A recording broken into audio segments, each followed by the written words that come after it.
afternoon. I'm David Krapf, Editor-in-Chief of WorkBoat magazine and WorkBoat.com, and today is another installment of Ask the Editor.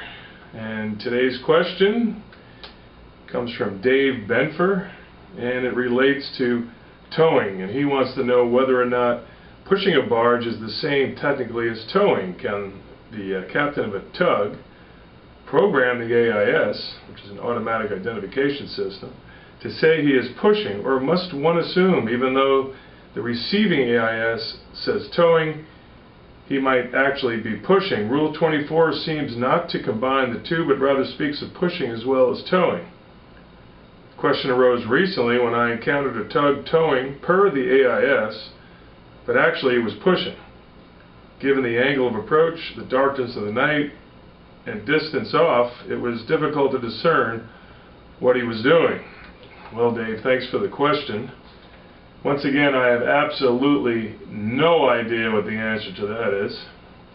But Joel Milton, who is a WorkBoat blogger and a WorkBoat columnist, and also works on a tug, mostly runs on the East Coast, and he's an ex-coastie and has years of experience, so I went to Joel and asked him, and what he said was, Joel wrote, whether towing astern, towing alongside, or pushing ahead, which is sometimes referred to as towing by pushing ahead, it's all considered to be towing for the purposes of programming the data into an AIS unit on your tug or towboat.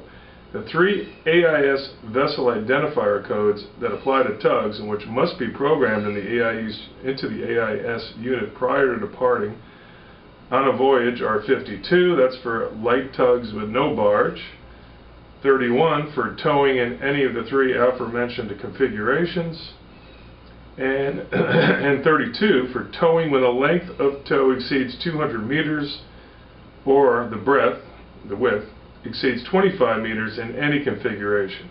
It is not possible to specify the particular mode of towing in any AIS unit that I know of, Joel wrote.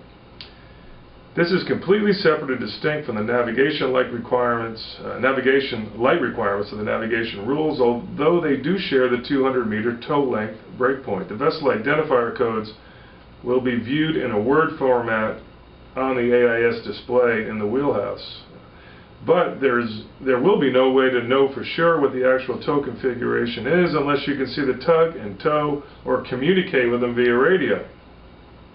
Furthermore, since the changing towing configurations require regular reprogramming of the AIS unit, and most AIS units are not user-friendly for this purpose, they often are set on one setting and then forgotten about.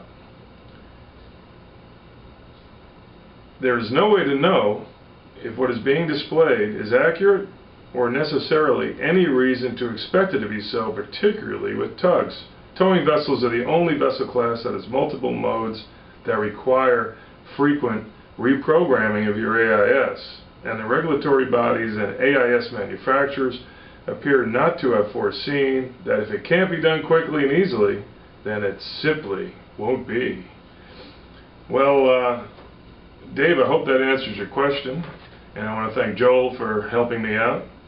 And if any of you out there have any questions for Ask the Editor, send them to me, David Krapf.